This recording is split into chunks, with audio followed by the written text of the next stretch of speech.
Assalamu alaikum. Hello guys. How are you? So without any delay, let's start our lesson. So today we will discuss about interrogative sentences.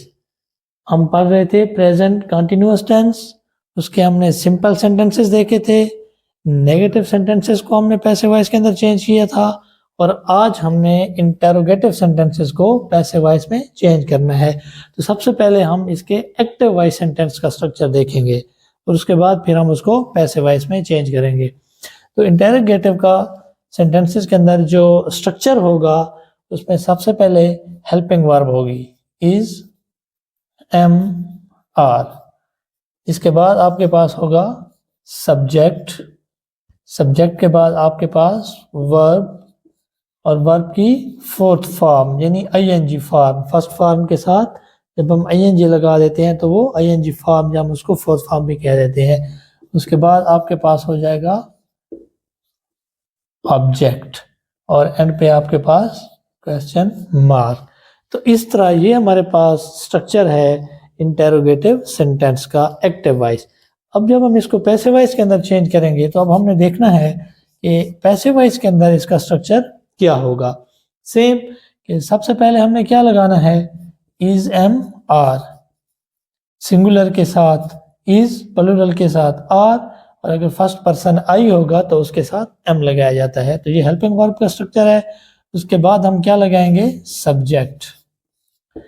अब हमने last time देखा था negative sentences के अंदर कि is am are अगर पहले से मौजूद है, इज एम आर और फोर्थ फॉर्म पहले से मौजूद है तो वो कंटिन्यूअस का टेंस होता है, कंटिन्यूअस का है।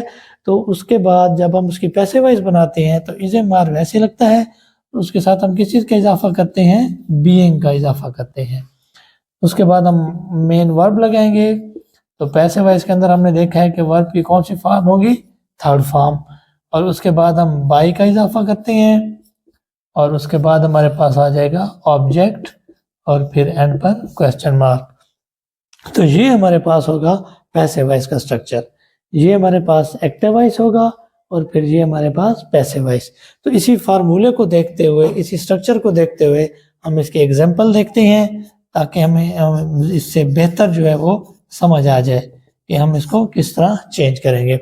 सो मेरे पास एग्जाम्पल है आर दे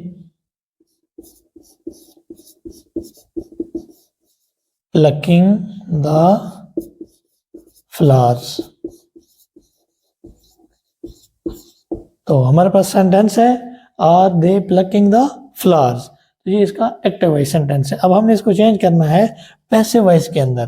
तो इस स्ट्रक्चर को सामने रखते हुए हम इसको पैसिव वॉइस में चेंज करेंगे। तो सबसे पहले हमने क्या लगाना है इज एम आर। तो वो कैसे लगाएंगे वो पहले भी हमने डिस्कस किया है कि ये जो हमारा ऑब्जेक्ट होता है ये चेंज होगा किसके अंदर सब्जेक्ट के अंदर। तो इसको हम देखेंगे कि क्या ये सिंगुलर फॉर्म में है या प्लूरल फॉर्म में है। तो ये फ्लावर्स कौन सी फॉर्म में है प्लूरल फॉर्म में है। तो प्लूरल के साथ हमने क्या लगाना है इज एम आर में से आर। तो सबसे पहले क्या आ गया आर। अब उसके बाद सब्जेक्ट। तो ये जो ऑब्जेक्ट है ये हमारा क्या बनेगा सब्जेक्ट आर द फ्लावर्स। अब उसके साथ हमने किस चीज का इजाफा करना है बीइंग का। तो ये हमने बीइंग का इजाफा कर दिया और उसके बाद वर्ब की थर्ड फॉर्म। तो ये हमारे पास मेन वर्ब है एक्टिव वॉइस के अंदर। तो इसकी थर्ड फॉर्म क्या होगी प्लक्ड। उसके बाद हमने किस चीज का इजाफा करना है बाई का इजाफा और उसके बाद एंड पे ऑब्जेक्ट। तो ये जो हमारा सब्जेक्ट है एक्टिव वॉइस के अंदर चेंज इनटू ऑब्जेक्ट। तो दे की ऑब्जेक्टिव हालत देम एंड पर क्वेश्चन मार्क। तो हमारे पास सेंटेंस क्या बन गया are the flowers being plucked by them. तो ये एक्टिव वॉइस चेंज हो गया है पैसिव वॉइस के अंदर। एक और एग्जांपल देख लेते हैं समझने के लिए।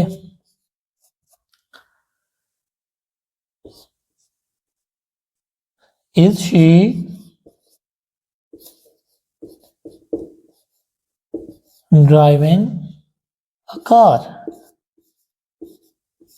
हमारे पास सेंटेंस है is she driving a car. इसको हमने पैसिव वॉइस के अंदर चेंज करना है।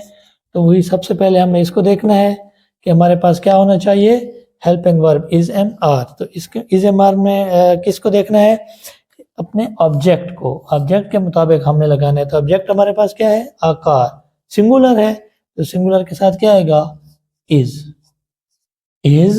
अब ये जो ऑब्जेक्ट है चेंज इनटू सब्जेक्ट, इज।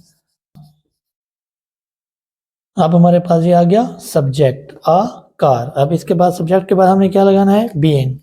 तो ये आपके पास आ गया बीइंग, इज आकार बीइंग। बीइंग के बाद वर्ब, हमारे पास वर्ब क्या थी, ड्राइविंग। तो इसकी हमने थर्ड फॉर्म यूज करनी है पैसिव वॉइस के अंदर। तो ये आपके पास बनेगी ड्रिवन। वर्ब के बाद बाय, बाय का इजाफा है, और उसके बाद हमें लगाना है ऑब्जेक्ट। तो ये जो हमारा सब्जेक्ट है ये चेंज हो जाएगा ऑब्जेक्ट के अंदर। तो सब्जेक्ट है शी, तो इसकी ऑब्जेक्टिव हालत बनेगी हर। तो एंड पे आ जाएगा क्वेश्चन मार्क। तो हमारे पास सेंटेंस बन गया, is a car being driven by हर। तो इस तरह ये एक्टिव वॉइस का सेंटेंस हमने चेंज कर दिया पैसिव वॉइस के अंदर। तो ये बड़ा इजी स्टेप्स थे, वेरी इजी हैं, वेरी सिंपल स्टेप्स हैं एक्टिव वॉइस को पैसिव वॉइस में चेंज करने के। उम्मीद है आपको अच्छे तरीके से समझ आ गई होगी। Thank you.